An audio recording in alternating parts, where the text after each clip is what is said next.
Taylor Mannix here with Big Time University. We're with the head coach of the Bates Bobcats, Alison Montgomery. And Coach, we've talked quite a few times, not in person. So first of all, great to finally talk with you in person about this incredible program that you've been leading.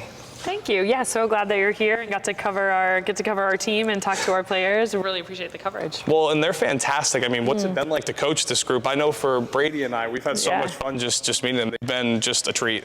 They are a really, really unique group. They're really fun. They're really smart. And they're just all in. I know those are all cliches that we talk about in sports and that coaches talk about, but it's so true. And I do think you can feel that when you watch them play. So I think, that kind of comes to life, but they're really connected. They really believe in what they're doing, and they've got a really great balance this year of being like really focused, really hard, seriously, but also having a really, really great time together.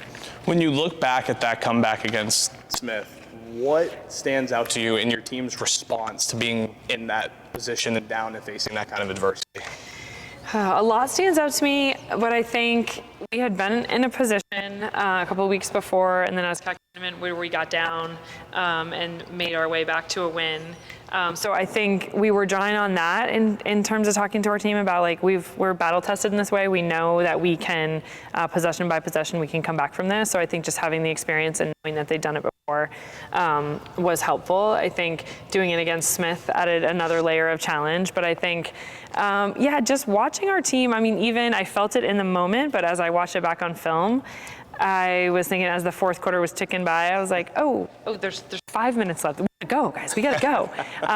So really watching all of them pull together, they all made huge plays. But I think in particular, Lily Lambeau comes in and gives us this defensive spark, and she was so locked in defensively. So I think, obviously like Soph hit some huge shots, and Maya drilling threes to really win it for us. And I think Lily Lambeau too, with her defensive intensity, she got some really big stops, and she was really keyed in on a player for them that had been hurting us in that game. So I think just those women in particular really were rising to make the plays, but they also just collectively stayed together, and I think just went possession by possession.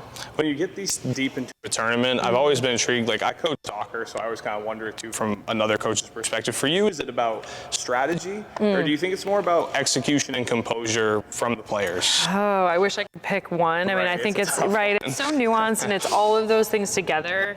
I think you do all the work in the year to build up and have this body of work where you are able to execute, you understand what it takes. We build on that, of course, throughout the year. I think it's really, really important as you go down the stretch to add on to your strategy and execution, right? So, but I think just having them in a position where they're primed and they've had those experiences so that your goal as a coach is when they're out there, it's like, it just feels really natural to them, and that they're able to just make plays and read what's going on because they've had the experience and you've prepped them. So I think that is a big part, but I think as a coach, I absolutely lean towards the psychology of it all and the space and the mindset of individuals and the collective program. So we do spend a lot of time on that as well. I think, I would love to have the time to even spend more on it. But I think that's something that all coaches are trying to balance is strategy and all the other good intangible stuff. Right, yeah. I mean, if only you could have like a magic wand to just be able to do it all, right? It'd be easy. Well, and look, I mean, this year, if I'm not mistaken, it is Bates the most wins in a single season for the program in history. What does that milestone mean for you? I mean, you've had a lot of accomplishments already here as a head coach, but what does that one mean to you? It's great. Just so happy for our women. I think that they've stayed so consistent.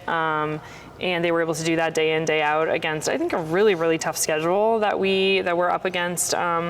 So both being in our conference and the way we scheduled non-conference. So it just speaks to their consistency, I think, because the season is long and there's so many moving parts that can contribute to you playing well and getting wins. And there's a little luck involved, right? Like keeping people healthy and all those things. But it's awesome. I think all the milestones that we've had and the success we've had, I just couldn't be more happy for our women because they put in the work. Absolutely, Coach. And looking ahead to Scranton, it was fun to listen to some of the women talk about it. They are excited for the opportunity. Yep. I mean, what is the focus of the coaching staff heading into this as you guys get ready to take off tomorrow? Yeah, I mean, I think we're in a unique opportunity. We're in a unique position in the NCAA tournament where we played them last year, and they do have a lot of returners, as do we. So I think that's an interesting sort of part of the story here. So I think we've really keyed in on that, kind of seeing the way that game played out and the way, I mean, we're definitely a different team than we were last year. But I think we feel really strongly like we got to score in transition, we got to control pace, we got to take care of the ball. They have one player in particular who is a really good defender. And we just feel like although we've had a great season with a tendency to kind of go on some scoring droughts and really be a good defensive team, I think we're really focused on we need to score the ball at a pretty decent clip to keep up with their offensive prowess. They have a lot of women who can score on their team. So we're looking to play fast and we're looking to take care of the ball while doing it. Yeah, well, and another piece to this to me, and I know for those that listen to this, people might call me NESCAC biased because I just think the conference is so challenging, men or women's, whether it's playing a Wesleyan, a Trinity, a Tufts, it doesn't really matter. How do you think that just that regular season and playing in a Division III conference that is nationally understood as one of the best prepare you for tournament runs like this? Absolutely it does. And we've talked about that as we've thought about this game coming up on Friday, and we talk about it all season, but just wanting our women to take pride in that and to sort of give them the credit they deserve, to know like you're being challenged and tested every single night and we're playing against the best. That makes it really hard and even more special to grab something like a conference championship.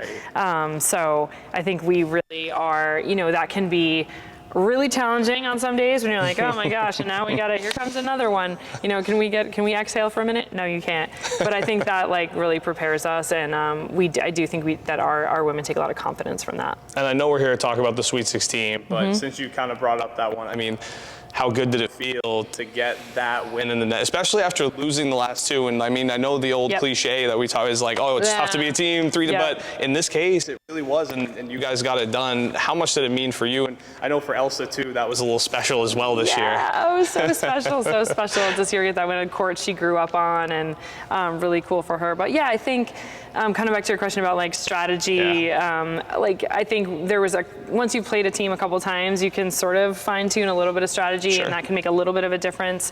But I also think we were just building towards a mentality and a confidence around our ability to beat that team. So I think that was a big hurdle that our team got over.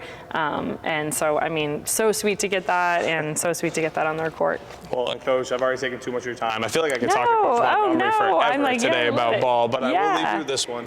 What is it going to take for the Bobcats to reach their first Elite Eight?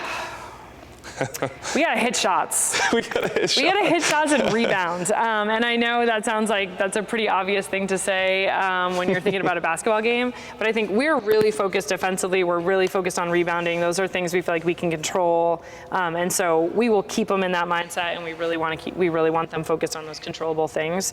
But I think to really like reach that next level, we're gonna have to finish on the offensive end, just again because we're playing a team on Friday that has a lot of offensive weapons. So we got to match that, and we absolutely can. All right, and I know I said that was the last one, but I started thinking about it, and I don't think it's fair because I did ask Megan Phelps from Bowdoin this question because of all the main teams that were, I mean, that bracket was great. You had Grace Joffrey and so much, even Emmanuel featured a main player.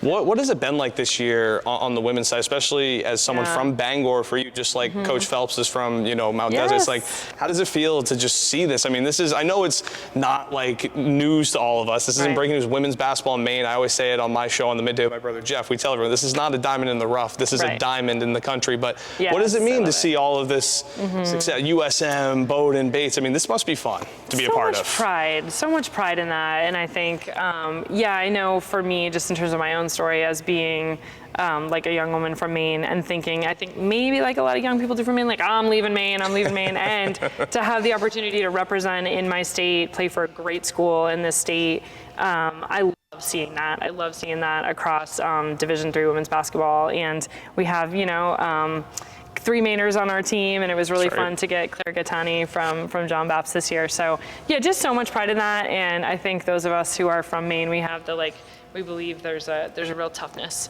that our Mainers bring. So yeah, a ton of pride, and I just love seeing the representation of Maine basketball in the broadcast. We're a little salty in a good way, right, Coach? Absolutely. It's nice. It's Absolutely. good. Well, Coach, thank you so much for your time. Good luck this week, too, and really appreciate you having us up. Coach Alison Montgomery, I'm Taylor Mannix. Thanks so much on Big Time University. Until more content coming, stay tuned.